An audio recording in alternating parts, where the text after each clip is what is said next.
Seriously, lady, you really should consider making that thing out of some sturdier stuff. Might you suggest some die-cast metal, perhaps?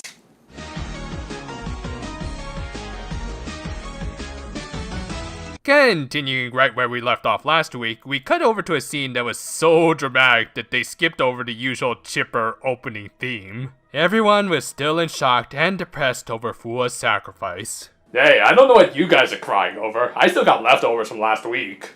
Well, they soon had something legit to cry over in fear as the Ophiuchus was still around. Yeah, as it turned out, Fua's attack lacked a little power because she was being held back by the imaginations of her friends who didn't want to see her go away. That'll be a 10 on the whoop scale. With that, the Snake Lady proceeded with her plans, and the Precure had no means of counterattacking it as their pendants were powerless without Fua or any AA batteries. And thus, she opened countless black holes across the observable universe with all of the supporting and one-off characters forced to watch as the universe was about to bear witness to the end of all life. I'd just like to take this moment to remind everyone that all this, it's happening because our heroines could let go of their little plushie friend.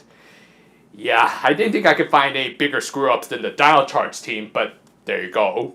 Inside the void, the Precure were afforded a little extra time thanks to their pendants having a little juice left, though they likely knew it wasn't going to last much longer. Oh well, still got a couple balls left. May as well finish them off. Also, yes, this is starting to look a lot like the finale of Kira Kira, but I'm sure this is the only similarity we'll find. Anyway, putting my snark aside for just a minute, I do legit like the scene as the last lights in the universe became the pendants and Lala's antennae. And thanks to them, Hikaru was able to find the Twinkle book and the page where she originally sketched Fua. And with that little bit of hope, Hikaru did something that her voice actress does a lot better than acting and sung the 25th most popular song in the franchise. And through Symphogear logic, a little song was more than enough to let them have one last fight with God, essentially. And apparently this was where they saved up the budget from last week, as even one of the animators from the movie took over for a minute. I'll be honest and say it was all well done, though as my friend put it, it's kind of frustrating that the rest of the series only ever looked this good once before. And considering how much physically bigger the set pieces were, you'd think they could have shared this quality with the past 2 episodes. Anyway, after some legit good-looking finisher spamming, the final boss of course went into her second form of the Joker? Try as you might, lady, you ain't go overtake Walking Phoenix at the Oscars. So, Mrs. Ledger took the upper hand again, and like any good final boss, she spoke about her motivations, setting up our heroines to deny the human instrumentality Tsukiyomi Zonder Relisio project plan thingy. Yes, it was your standard life is great because of our imperfections or wrinkles or different imaginations, whatever. Just appreciate the pre-imagery before they defaulted back to good old reliable stock animation, backed by the spirits of all of their friends and allies, Ayuma, including the leader of their little cult of personality.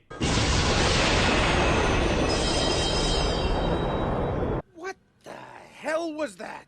That was the entire universe just returning to normal surprisingly cleanly. I'm kind of shocked a planet or two didn't get flung into the next galaxy over. But yeah, everyone was back, including Prunesu, the princesses, and okay, what is this lady still doing here? Heck, even she was confused why she was still around. And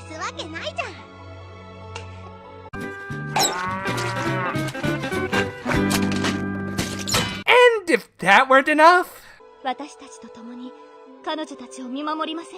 yes, we will happily allow you to rejoin our group, you sociopathic mass murderer. Seriously, how is this not ending with her having a huge drill hole through her entire torso? Sure enough, she turned down the offer and even threatened to come back if they didn't follow through with their Kira Yaba thesis. Though before going, she did leave her former second-in-command with her bust-up bracelet that did have enough juice to chase after her if he still sought vengeance, so yeah, that pretty much confirms that everyone from his planet is still... So, after letting the mass murderer go, there was still the very important matter of getting their little plushie back. In order to do so, like the princesses, the Precure would need to give up their powers, but hey, I'm sure there's nothing universe-level threatening left to worry about, right? Heck, even though they could help in her plant's restoration, Yui didn't mind giving them up, as Iwan was already cooking up a solution. Yeah, I'm sure your people will appreciate being lawn furniture for a little while more, Uni. Just bring back the little fluff ball so that we can get this over with. And conveniently enough, she even managed to maintain her old memories. How joyous. However, in exchange, she didn't have her warps anymore. Thus, the humans needed to take a Notary portal back to Earth. All of the aliens, of course, had to stay behind in order to go back to their old planets and lives. And just as they were about to leave, the pendants lost the last of their functions, including their universal translators.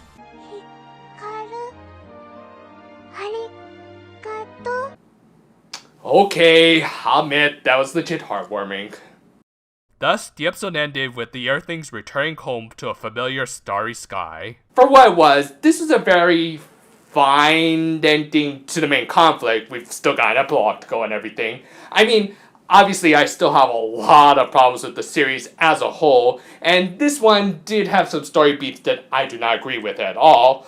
But at the same time, I guess this gave us the sort of ending we were expecting.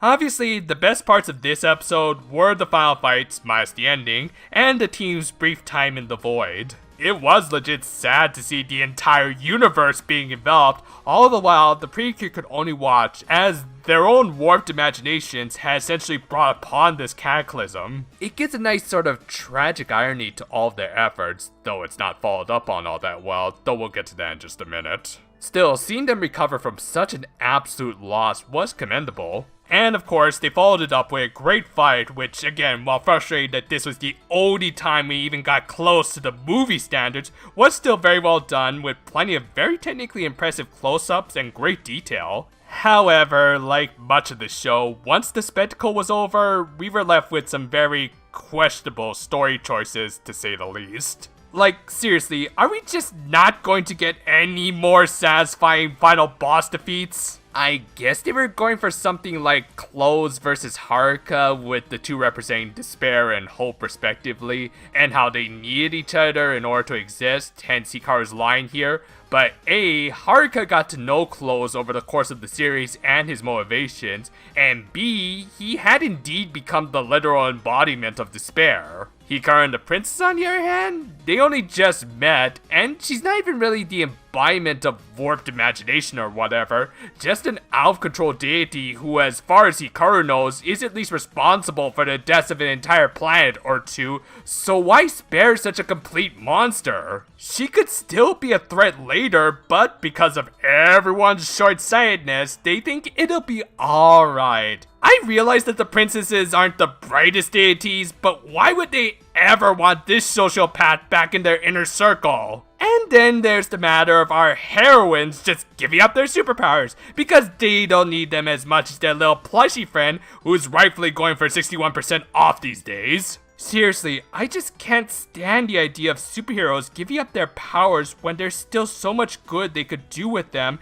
as opposed to bringing back the dead. For me, it just goes against the basic principles of heroism. Now obviously, they're more than likely going to get their powers back next week, but this one act again illustrates how this team, and in particular Hikaru, truly do not understand the ideas of sacrifice and loss. Fua chose to sacrifice herself for the sake of the universe, and even though her attack failed because they didn't want to lose her, our heroines doubled down and straight up brought her back through their own denials. We hope you've enjoyed No Moral Theater. While there was some legit good stuff to enjoy about this finale, it was in service of a series that has long since shown its true colors. Right now, I've got a few different projects in the work. Chief among them, starting today, will be a series overview of this particular anime. Honestly, I've got a lot to say about this one, and I think really breaking down my feelings, mostly my frustrations, regarding this series will not only make me feel a lot better, but I think it'll give us a good baseline for comparison for all of my future Precure reviews. Look forward to it and much more, and until then though, farewell for now my friends,